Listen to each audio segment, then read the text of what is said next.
Gente, o primeiro grande choque que a gente teve ao chegar do Brasil aqui na Espanha foi o idioma.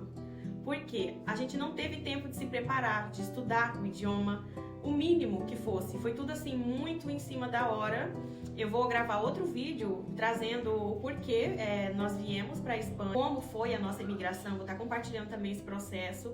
Mas assim, a gente não teve tempo de se preparar. Então o primeiro grande choque, tanto para mim quanto para o meu marido e para as meninas, foi o idioma. Eu me lembro que a gente chegou no nosso último trajeto, né, que foi de Madrid para Valência, que é a comunidade que a gente vive, que é a comunidade valenciana. E quando a gente desceu do avião, que a gente foi buscar as malas na esteira, tinha uma mãe, uma moça com uma criancinha. E a bebezinha se aproximava das minhas filhas para conversar e as minhas filhas não entendiam nada. E elas olhavam assim para mim com a carinha de desespero. E agora o que eu falo? E a bebezinha balbuciava algumas palavras, até porque era muito pequenininha, devia ter em torno de um ano e meio, 2 anos, não falava muita coisa. E a mãe também da criança ficava tentando se comunicar com a gente e falava algumas coisas e eu ficava assim, meu Deus, o quê, né? A gente realmente não entendia nada. O único que eu sabia falar era olá. A única coisa onde a gente chegava, olá, buenos dias, olá, buenos dias. Então assim, esse foi o primeiro grande choque. Por isso que eu já quero deixar aqui de sugestão para você que está se preparando para emigrar para a Espanha. Estude o idioma, gente, para evitar os perrengues que a gente passa quando você chega num país sem saber o básico do idioma, o básico de comunicação. Não repita o mesmo erro que eu repeti, porque é horrível. Você se sente assim, um nada, sabe? Tudo que você vai fazer, você vai no supermercado, você vai numa farmácia, pra tudo, pra chegar num hotel, cumprimentar. E outra situação também que me marcou muito foi a nossa primeira ida ao supermercado aqui na Espanha. E a gente tava no caixa pra passar a compra e a moça olhou pra gente assim e falou: bolsa quereis? E a gente assim, meu Deus, o quê?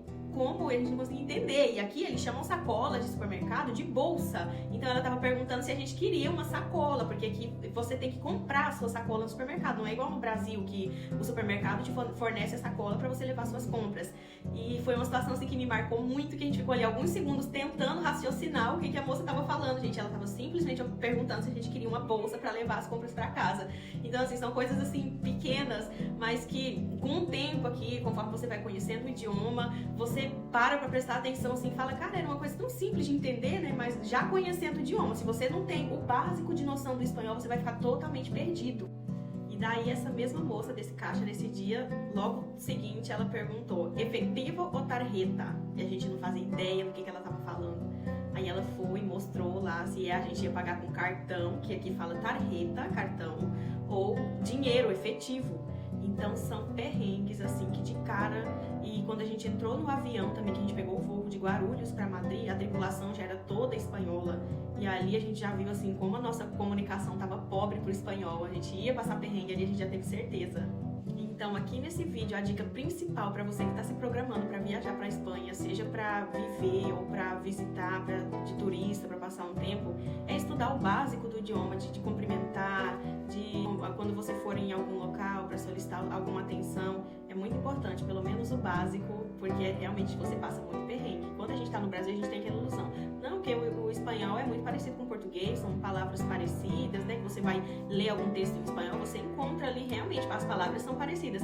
Mas a pegadinha tá na pronúncia. Eles pronunciam completamente diferente. Por mais que às vezes a palavra é a mesma, é tanto escrita, a pronúncia é totalmente diferente. Então sai um som assim que não tem nada a ver com aquilo que a gente conhece, mesmo a palavra sendo parecida na escrita.